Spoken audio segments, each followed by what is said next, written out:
So hi, welcome to the YouTube channel of Vaibhav academy. मेरा नाम आयुष है और आज हम लोग बहुत इंटरेस्टिंग टॉपिक पढ़ने जा रहे हैं जो कि हमारा क्लास 10th के सिविक्स चैप्टर का फर्स्ट चैप्टर जो था हमारा द यूनियन पार्लियामेंट, उसके आगे के लेक्चर्स हैं। तो जिन्होंने मेरे पीछे के लेक्चर्स नहीं देखे हैं, आपसे अनुरोध है कि आप प्लीज़ आप उस वीडियो के थ्रू जाइए, देन आपको ये चीज़ें अच्छे से क्लियर हो जाएंगी।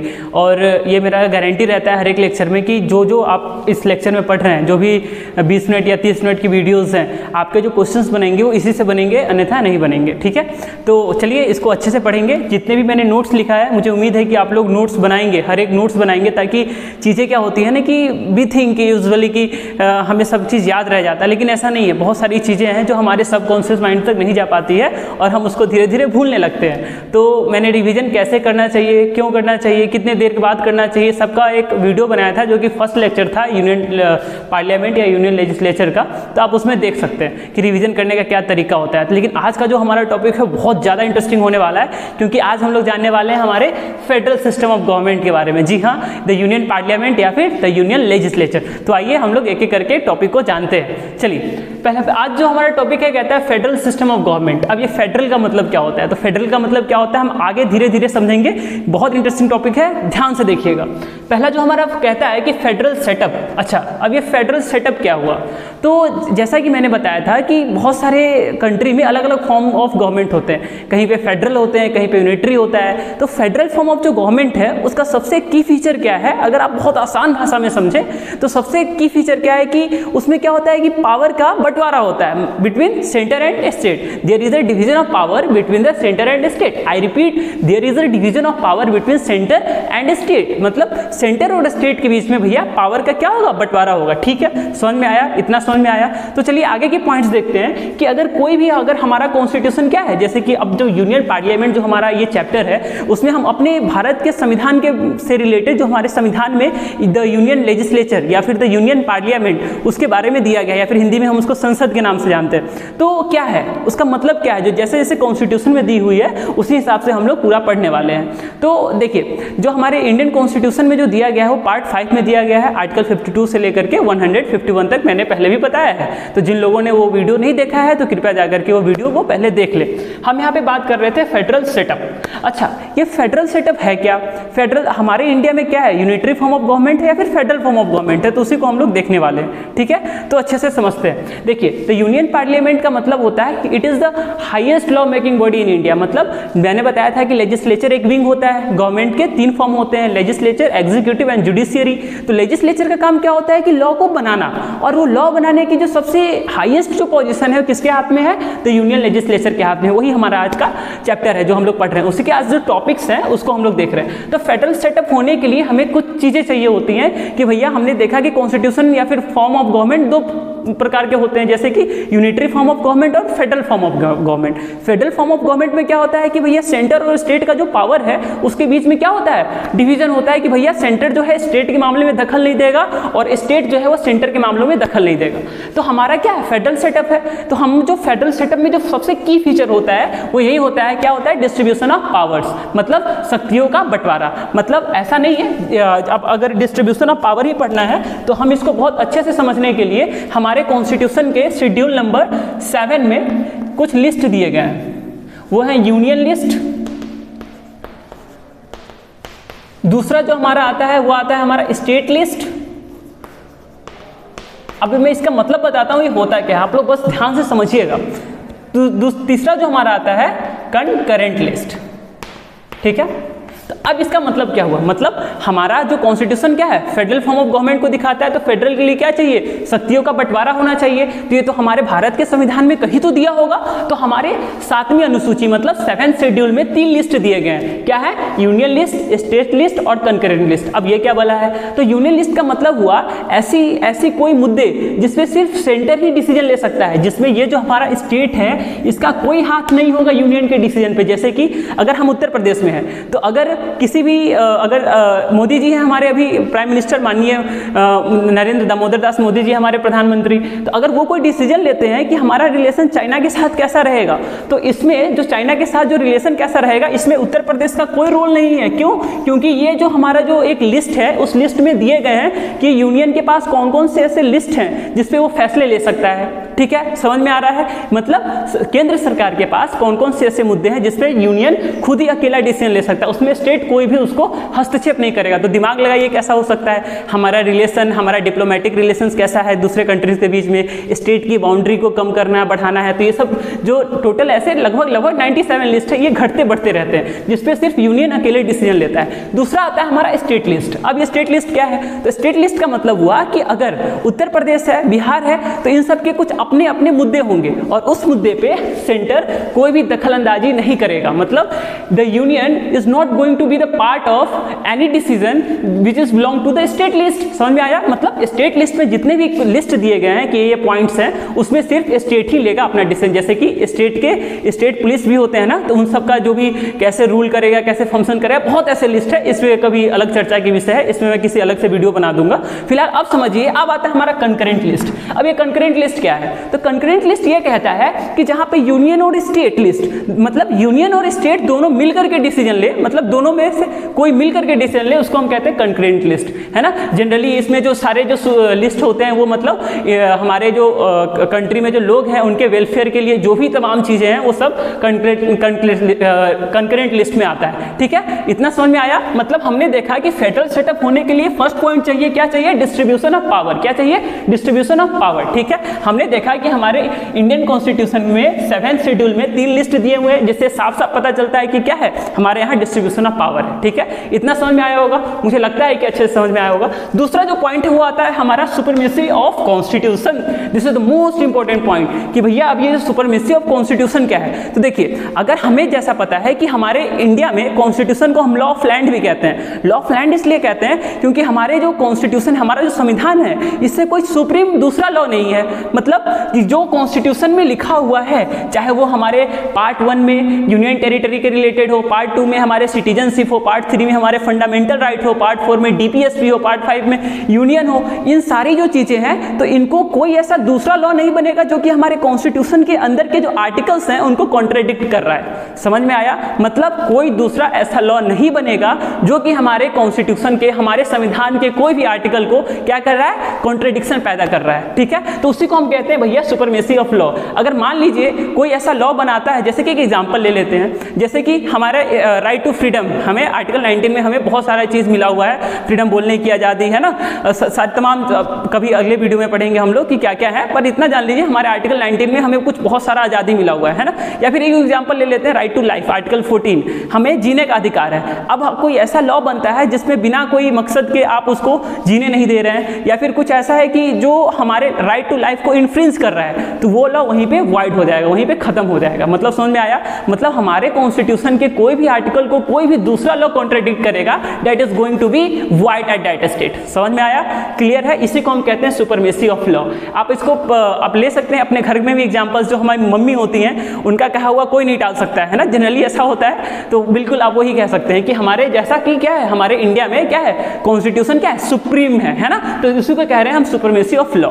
अब जो हमारा थर्ड पॉइंट आता है कि रिटन कॉन्स्टिट्यूशन होना चाहिए। क्या होना चाहिए? रिटन कॉन्स्टिट्यूशन होना चाहिए। अब क्या है, आपके दिमाग में बन रहा होगा कि सर क्या अनरिटन कॉन्स्टिट्यूशन भी होता है क्या? तो बिल्कुल होता है, अनरिटन कॉन्स्टिट्यूशन इंग्लैंड के पास है, लेकिन उसके बारे में हम लोग पढ़ेंगे आगे, जैसे जैसे हमारा चैप्टर होगा उसके बारे में पढ़ेंगे। थर्ड पॉइंट कह रहा है रिटन कॉन्स्टिट्यूशन होना चाहिए। तब इसमें एक पॉइंट है, बहुत इंपॉर्टेंट पॉइंट है, कहता है without written constitution it will impossible to maintain the supremacy of the constitution. बहुत ही अच्छे पॉइंट है, इसको जरा ध्यान से सोचिएगा कि अगर हमारा जो कॉन्स्टिट्यूशन है वो क्या है, रिटन नहीं होगा, तो क्या कोई रूल्स को मानेगा? क्या सेंटर या फिर स्टेट क्या उस रूल को मानेंगे? बिल्कुल नहीं मानेंगे ना। बहुत मुश्किल हो जाएगा सेंटर और स्टेट के बीच के रिलेशन को मेंटेन करके रखना। तो वही चीज़ है कि हमारा जो कॉन्स्टिट्यूशन है वो रिटन होना चाहिए, और एक फेडरल सेटअप का बहुत अच्छा कैरेक्टरिस्टिक है क्या, रिटन कॉन्स्टिट्यूशन का होना बहुत ही जरूरी है। ठीक है, समझ में आया? इस पॉइंट को मैं दोबारा रिपीट कर देता हूँ, without written constitution it will impossible to maintain supremacy of क्या कॉन्स्टिट्यूशन, मतलब हमारे कॉन्स्टिट्यूशन के सुपरमेसी को बनाए रखना बहुत ज़्यादा इंपॉसिबल हो जाएगा। कब? जब हमारे पास रिटन कॉन्स्टिट्यूशन नहीं आएगा। लेकिन हमारे पास तो वर्ल्ड का सबसे बड़ा कॉन्स्टिट्यूशन है ना, जिसमें कितने आर्टिकल्स हैं? 395 आर्टिकल्स हैं, 12 शेड्यूल्स हैं, 22 पार्ट्स हैं, और आज तक कितने अमेंडमेंट्स हो चुके हैं? तो लगभग 106 107 अमेंडमेंट्स हो चुके हैं। चलिए आगे देखते हैं। अब जो फोर्थ पॉइंट आता है वो कहता है रिजिडिटी।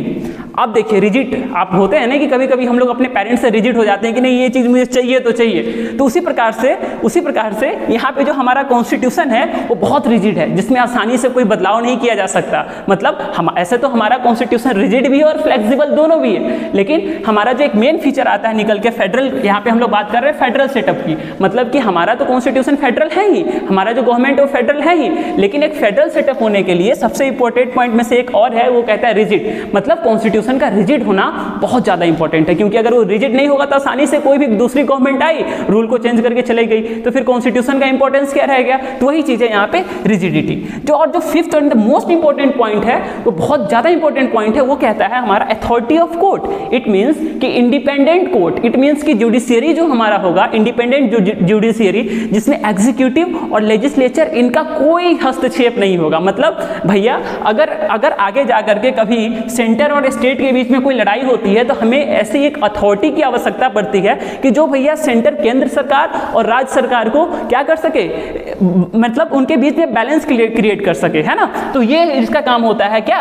कोर्ट का काम होता है। हमारी न्यायपालिका काम करते हैं, जुडिशियरी। अगर हमारे यहाँ की न्यायपालिका अगर उतनी स्ट्रॉन्ग नहीं होगी तो क्या हम लोग स्टेट और सेंटर के बीच के रिलेशन को कम कर पाएंगे? अगर सेंटर ज्यादा स्ट्रॉन्ग हो गया तो अगर सेंटर का हस्तक्षेप ज्यादा किस पे होगा? जुडिशियरी में। तो जुडिशियरी किसके फेवर में फैसला दे देगी? सेंटर के फेवर में। तो ये गलत है ना, हमारा जो कॉन्स्टिट्यूशन फेडरल है। तो वही बात कह रहा है कि फिफ्थ पॉइंट क्या है? Authority of court. तो हमने 5 पॉइंट्स पढ़े, चलिए जल्दी से एक बार रिकॉल कर लेते हैं। कहता है फर्स्ट है क्या है? Distribution of power. मैंने बताया क्या है कि शक्ति का बंटवारा होना चाहिए, बहुत अच्छा।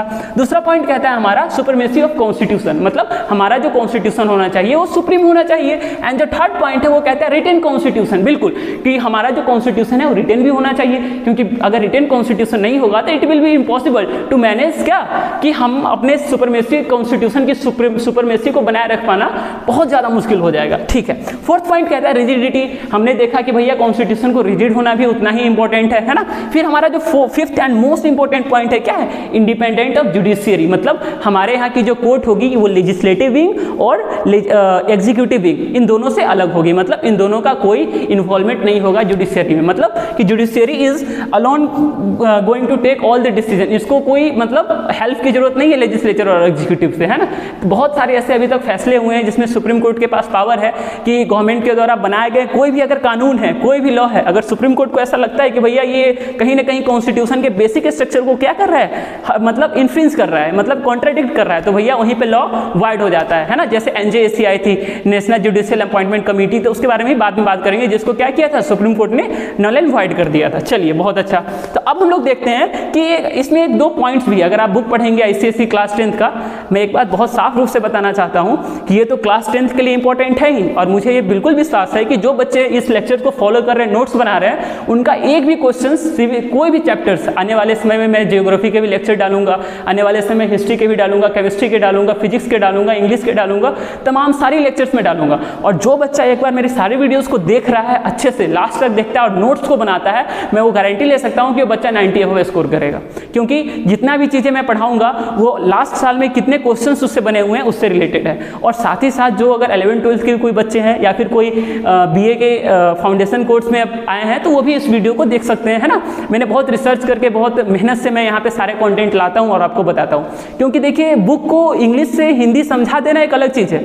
आजकल सारे बच्चों को आता है इंग्लिश में बात करना, इंग्लिश में समझ पाना, है ना। लेकिन उसको एक्चुअल में कैसे समझा जाता है, कैसे बताया जाता है, हमारा काम वो है ना। तो मैं वो नहीं करना चाहता कि आपको मैं इंग्लिश से हिंदी बता दूं और चैप्टर खत्म हो जाए, बिल्कुल नहीं। आपको डिफरेंस अभी समझ में आ रहा होगा, है ना। चलिए, तो आप में एक और पॉइंट है, 2 और पॉइंट है वो यूनियन लेजिस्लेचर से पहले। एक है हमारा क्या, कमिंग टुगेदर फेडरेशन, और एक है हमारा होल्डिंग टुगेदर फेडरेशन। अब ये क्या चीज है? तो सर यहाँ पे क्या ये जो फेडरेशन वर्ड है, क्या वो फेडरल दोनों एक ही है? बिल्कुल नहीं। फेडरल का मतलब क्या बताया था मैंने, जहाँ पे क्या हो, पावर का शेयरिंग हो, क्या हो, मतलब सेंटर और स्टेट के बीच में पावर का क्या हो, शेयरिंग हो। फेडरेशन यहाँ पे अलग चीज चीज़ है। फेडरेशन का मतलब होता है जब दो या दो से अधिक स्टेट आपस में आकर के एक समझौता करके, एक एसोसिएशन बना करके किसी एक चीज़ के ऊपर राजी होती है ना, तो उसको हम फेडरेशन कहते हैं, है ना। तो चलिए, दो तरह के फेडरेशन होते हैं, एक होता है हमारा कमिंग टुगेदर फेडरेशन, एक होता है हमारा होल्डिंग टुगेदर फेडरेशन। अब ये क्या चीज़ है, इसको ध्यान से समझिएगा। पहला कहता है कि भैया जो कमिंग टुगेदर फेडरेशन है, क्या है, कमिंग टुगेदर फेडरेशन है, उसमें क्या है, इंडिपेंडेंट स्टेट्स कम्स टुगेदर। अब क्या होता है कि जो हमारा कमिंग टुगेदर फेडरेशन है उसमें जो इंडिपेंडेंट स्टेट्स हैं, मतलब आप इसको एग्जांपल्स ले सकते हैं कि इंडिया है, या फिर इंडिया का एग्जांपल हटाते हैं हम, क्योंकि इंडिया जो आता है वो आता है होल्डिंग टुगेदर फेडरेशन में, तो हम लोग सबसे अच्छा एग्जांपल ले लेते हैं यूएसए का।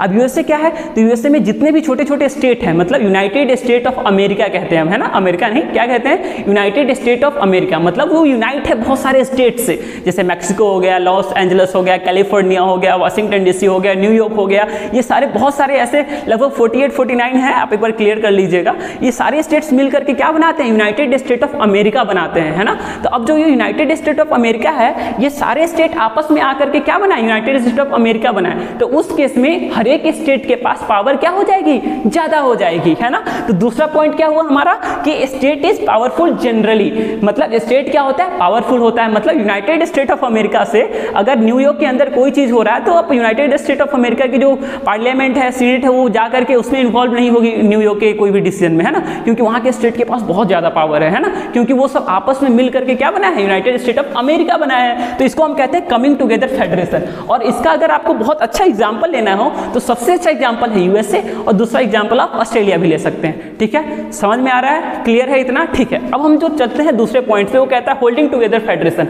अब ये होल्डिंग टुगेदर फेडरेशन क्या है, होल्डिंग टुगेदर फेडरेशन क्या है, ये होल्डिंग टुगेदर फेडरेशन क्या है, तो इसको समझते हैं। अब ये होल्डिंग टुगेदर फेडरेशन कहता है कि इसमें a large country decide to divide its power between centre and state. मतलब अब एक बहुत बड़ी कंट्री है, अब उसने डिसाइड किया है कि भैया हम जो अपना पावर है एक सेंटर और स्टेट के बीच में क्या कर लेंगे, डिवाइड कर लेंगे। मतलब आपस में जो स्टेट है और यूनियन है होल्ड है, मतलब होल्डिंग टुगेदर फेडरेशन का मतलब वो आपस में होल्ड किए हुए हैं, लेकिन यहाँ पे कंट्री डिसाइड कर रहा है कि हम अपना पावर को स्टेट को देंगे और सेंटर को देंगे। और कमिंग टुगेदर फेडरेशन में क्या था, स्टेट डिसाइड कर रहा था कि हमें क्या बनाएंगे, एक पूरा एक कंट्री बनाएंगे। समझ में आया। तो देखिए इसमें क्या कर रहा है हमारा, एक कंट्री डिसाइड क्या करता है कि हम अपने पावर को स्टेट और एक कंट्री में, सेंटर और स्टेट में बांटेंगे। इसमें सबसे ज्यादा इंपॉर्टेंट पॉइंट क्या होता है कि जो सेंटर है, जो हमारा जो सेंटर है, जो केंद्र सरकार है, जो सेंट्रल गवर्नमेंट है, वो सबसे ज्यादा पावरफुल होती है। मतलब स्टेट से जनरली क्या होती है, वो पावरफुल होती है। चलिए, और इसके एग्जांपल्स तो सबसे आप लोग जान ही होंगे, क्या है, इंडिया है, दूसरा क्या है हमारा स्पेन है, और तीसरा हमारा क्या है, बेल्जियम है। तो आप ये सब पॉइंट नोट कर सकते हैं। अगर आप लोग कहेंगे तो डिस्क्रिप्शन बॉक्स में मैं इसका नोट्स भी डाल दूंगा, ताकि आप लोग को बहुत आसानी हो पढ़ने में। ठीक है, इतना समझ में आया। कोई डाउट, अगर कोई भी डाउट रह गई हो तो दोबारा से वीडियो को बैक कीजिए, और आपको अगर लगता है कि मुझे ज्यादा स्पीड में भी मैं देख सकता हूं तो 1.25 स्पीड करके देखिए। चलिए, अब जो हमारा जो थर्ड टॉपिक है वो कहता है द सेंट्रल लेजिस्लेचर। देखिए, the central legislature, the union parliament, the union legislature, all the things are same, सारी चीजें सेम है। इससे कंफ्यूज कहीं मत होइएगा कि भैया ये सेंटर दे दिया आपने तो द यूनियन लेजिस्लेचर पढ़ाया था, आपने यूनियन पार्लियामेंट पढ़ाया था, तो सारी चीजें सेम है ना। तो अब जो हमारा इंडियन पार्लियामेंट है वो कैसे बनता है, जैसे कि जो हमारा इंडियन, देखिए सेंट्रल लेजिस्लेचर का मतलब होता है कि कानून बनाने में जो सबसे आगे जो हो, जो हेड हो, जिसका पूरा, जो एक बार कानून बना दे तो पूरे होल ऑफ इंडिया में अप्लाई हो जाए, उसको हम कहते हैं क्या, सेंट्रल लेजिस्लेचर। दोबारा से सुनिए, ऐसा कोई भी बॉडी, लेजिस्लेचर का काम क्या है, लॉ बनाना, और एक ऐसे लॉ बनाने की बॉडी जो एक बार लॉ बना दे तो होल ऑफ इंडिया में लागू हो जाए, होल ऑफ इंडिया में लागू हो जाए, तो उसको हम कहते हैं क्या, द सेंट्रल लेजिस्लेचर। और इंडिया में उसको हम क्या कहते हैं, पार्लियामेंट कहते हैं। तो इंडियन पार्लियामेंट कैसे बनता है, तो इंडियन पार्लियामेंट के लिए 3 चीजें चाहिए होती है, Lok Sabha, Rajya Sabha and president. Lok Sabha, Rajya Sabha and president together they form Indian parliament. ठीक है, समझ में आया। तो यहाँ पे हमारा इंडियन पार्लियामेंट बहुत अच्छे से क्लियर हो गया। मुझे नहीं लगता है कि इस वीडियो को अंत तक देखने के बाद कोई किसी स्टूडेंट के अंदर थोड़ी सी भी डाउट रह गई होगी। अगर डाउट रह गई होगी, कोई टॉपिक नहीं समझ में आ रहा है, तो आप कमेंट बॉक्स में भी डाल सकते हैं, मैं बिल्कुल उस पर ध्यान दूंगा। चलिए, तो मुझे उम्मीद है आप लोग इसको पढ़ेंगे। इसका नोट जरूर प्रिपेयर कीजिए, क्योंकि नोट्स बनाना उतना ही इंपॉर्टेंट है जितना लेक्चर देखना इंपॉर्टेंट है। तो आप लोगों से विनम्र निवेदन है, आप लोग से बहुत रिक्वेस्ट है है कि अगर आप लोग नोट्स नहीं बनाएंगे तो सारी चीज़ें चली जाएंगी, है ना, तो नोट्स जरूर बनाइए। चलिए मुझे उम्मीद है कि आप लोग को अच्छी लगी होगी। तो इसका जो दूसरा वाला लेक्चर होगा वो जल्दी आपके यूट्यूब चैनल पे आ जाएगा। आपसे निवेदन है कि अगर आप सिविक्स का या फिर कोई भी स्टूडेंट हो कॉम्पिटिटिव लेवल का प्रिपरेशन कर रहा है तो सारी चीज़ें देख सकता है। मैं हल्का हल्का जो कॉन्स्टिट्यूशन के भी आर्टिकल्स टच कर दूंगा, है ना। तो इससे क्या होगा कि जो बच्चे हैं उनको पढ़ने में भी ज़्यादा हार्ड नहीं है, इतना जो हवा बना के रखा होता है कि सोशल साइंस नहीं समझ में आ रहा है, ये सब बहुत ईजी है। एक बार आप पढ़ के देखिए, सारी चीज़ें बहुत ईजी लगेगी। चलिए तब तक के लिए शुक्रिया, फिर मिलते हैं किसी अगले लेक्चर में। Thank you.